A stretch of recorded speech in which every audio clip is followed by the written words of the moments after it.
Professor, boa noite.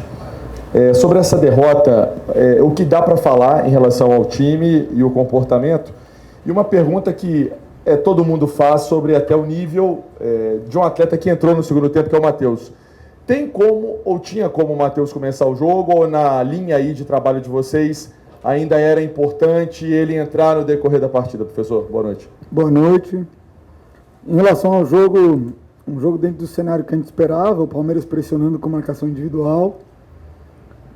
Nós conseguimos colocar alguns problemas para eles de posicionamento, mas não conseguimos aproveitar e tivemos muita dificuldade em sair jogando. Em alguns momentos poderíamos ter usado mais a profundidade, desperdiçamos algumas oportunidades disso no primeiro tempo.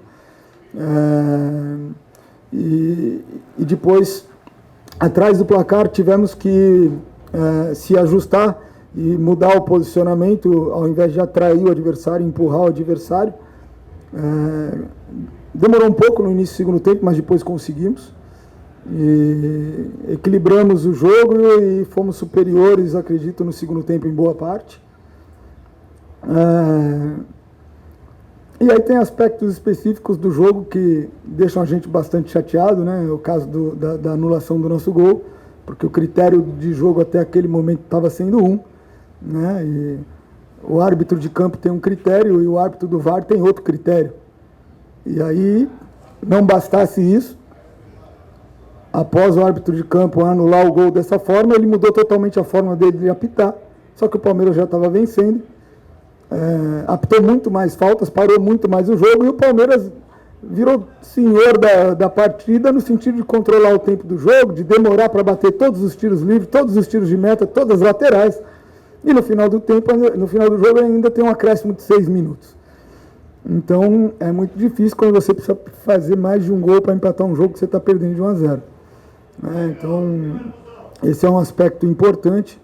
A gente lamenta, tecnicamente é um bom árbitro, mas acabou tendo essa flutuação aí de desempenho, né? Acho que se perdeu um pouco na partida.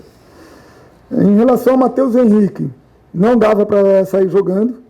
Ele jogou 90 minutos a última vez, se não me engano, 19 de maio, é isso? Teve um mês de férias. No final do último jogo, sentiu o ritmo, entrou muito bem, mas no final já sentiu o ritmo, mesmo entrando aos 22 minutos do segundo tempo. Então, a gente tem que ir progredindo, tem que fazer com cuidado para que o jogador possa desempenhar o melhor dele durante todo o período que ele estiver em campo e com segurança para que ele não sofra uma lesão. Com esse tempo de trabalho que ele está aqui desde que ele passou a treinar no campo, é como se ele estivesse em pré-temporada, porque ele fez a temporada europeia. Tá certo? Então, estamos cuidando e vamos continuar cuidando dessa forma, porque queremos ter o jogador em boas condições por mais tempo. Ô, Seabra, claro que não dá para ignorar esse lance aí, a arbitragem, o VAR, mas o que fica de lição em cima de um jogo grande como esse e os 2 gols do Palmeiras surgindo ali de 2 bobeadas, né? Não dá para vacilar contra um adversário forte desse, até pensando na sequência aí, já tem o Botafogo também, jogo grande em cima de jogo grande numa Série A do Brasileiro. Sim, algumas escolhas, né, na hora de distribuir, nós não fomos muito criteriosos. Teve o lance do primeiro gol, teve outros lances que poderiam ter ocasionado alguma chance e a gente conseguiu de alguma forma neutralizar. E o segundo gol é uma questão de, ao invés de definir defensivamente uma situação, por estar perdendo final de jogo, tenta sair jogando numa situação sem ter clareza e acaba se expondo. Então, acho que esse é um ponto importante para a gente refletir, né? Essa tomada de decisão do momento que a única coisa que importa é definir defensivamente uma situação, ao invés de pensar numa sequência ofensiva da jogada. Isso aconteceu no segundo gol, mas também aconteceu em alguns momentos em que a gente recuperou a bola no fundo do campo e deu a chance do Palmeiras roubar essa bola de novo e não fomos penalizados. Então, acho que esse é um aprendizado importante num jogo altamente competitivo do ponto de vista da agressividade do adversário, que está sempre ligado na jogada, está sempre fazendo uma pressão pós-perda, né? A gente não pode bobear e obrigá-los que construam as suas chances, né? E não que aproveitem de situações que a gente poderia ter sido mais feliz aí nas escolhas, nas tomadas de decisão. O Palmeiras é uma equipe que em alguns momentos conseguiu construir com algumas ideias, alguns mecanismos que eles tiveram ali para jogar curto, progredir por fora e já fazer parede de primeira para dentro.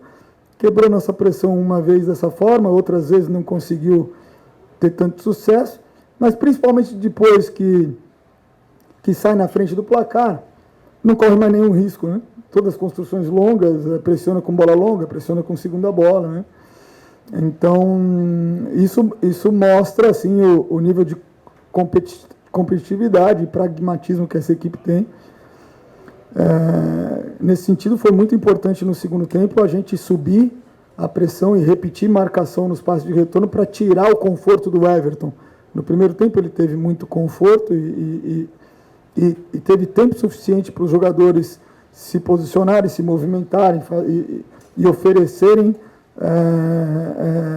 posicionamento e movimentos para essa distribuição longa. Esse é um ponto importante também. Ficou nítido que nós conseguimos tirar um pouco esse jogo do Palmeiras. Ele acabou usando isso muito nos tiros de meta, né? Em nenhum momento foi incomodado ou advertido a acelerar o jogo, a acelerar as reposições, mas nas situações de bola em jogo nós conseguimos minimizar todo esse espaço, essa folga que o Everton teve no primeiro tempo. Acho que fica essa questão desse aprendizado, dessa agressividade, de mesmo fora de casa nós tiramos o conforto, inclusive do goleiro adversário. Acho que o jogo melhorou muito para a gente no segundo tempo quando a gente faz isso. E nós somos muito simples e eficazes nas definições defensivas para não permitir a um adversário que tem uma pressão pós-perda boa, que tem uma segunda bola ofensiva muito boa, que ele possa recuperar bolas perto da nossa área. Professor, boa noite. Caio Sampaio, da Web Rádio Gol de Placa. Qual a mentalidade que precisa mudar fora de casa? Que não tem a mesma consistência. O Cruzeiro só tem 2 vitórias fora de casa e não consegue manter a consistência igual tem em casa. Na verdade, nós tivemos a mesma mentalidade. A mentalidade foi a mesma. A equipe competiu, a equipe teve coragem para fazer um jogo de atração e quebrar a pressão do Palmeiras. Nesse jogo não foi tão feliz quanto os outros pelo mérito do adversário. Nós estamos enfrentando o bicampeão brasileiro, um projeto longevo, com uma equipe com um elenco já com vários ciclos de apuramento e com um treinador que está há 4 anos fazendo esse trabalho. Então, não teve falta de atitude, não teve falta de postura. Nós poderíamos, sim, no primeiro tempo, ter sido um pouco mais agressivos para tirar essa construção longa do Palmeiras, mas isso não é uma questão comportamental, né? E o resultado de hoje eu não vejo ele nem um pouco relacionado à questão de consistência, mas em relação à estatura do próprio jogo, né? E viemos aqui e no segundo tempo empurramos o Palmeiras para trás, criamos chance clara de gol, o Everton defendeu, no primeiro tempo fizemos um gol, né? numa situação frontal dentro da área, então também produzimos, né? Considerando o nível de equipe, o nível de jogo que a gente enfrentou hoje. Boa noite, Seabra. Gabriele Botário, Dimensão Esportiva. Na janela de transferência atual do Cruzeiro, a gente vê que já são 7 reforços, mas eu gostaria de entender um pouco sobre a dosagem dos 9 jogadores dentro dessa equipe que vem funcionando bem, visto a classificação, visto a posição dentro do Campeonato Brasileiro. Obrigada. Boa noite. Sim, nós estamos muito otimistas e satisfeitos com aquilo que os jogadores que estão chegando estão apresentando, tanto nesses minutos que entram, quanto aquilo que eles entregam em treinamento no dia a dia. Estamos também satisfeitos com o crescimento que a equipe que iniciou o Campeonato Brasileiro, né, desde o momento que eu estou aqui, acho que cerca de quase 3 meses e meio agora. Então, a dosagem nesse primeiro momento ela depende muito da construção da forma desportiva desses jogadores para que eles consigam suportar esse calendário, né?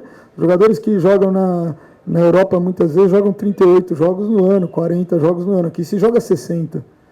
Então, muitas vezes, o jogador que vem do futebol europeu, no primeiro semestre dele, ele sofre muito.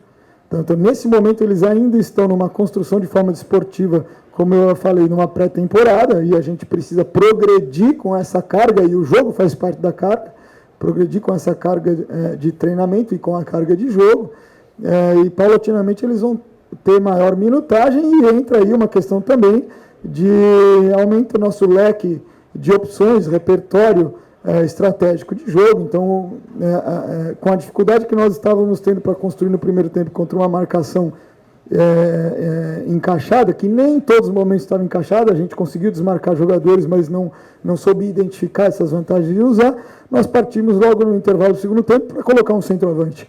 Então, esses jogadores trazem, né, além da qualidade individual deles, eles trazem variabilidade tática e estratégica para a equipe. Então, nesse sentido, o Cruzeiro ganha muito. E nós vamos poder também aprofundar e diversificar o nosso trabalho para ter planejamentos estratégicos adequados, tanto na preparação dos jogos, quanto nos problemas para a solução dos problemas que os jogos apresentam, né, durante os próprios jogos.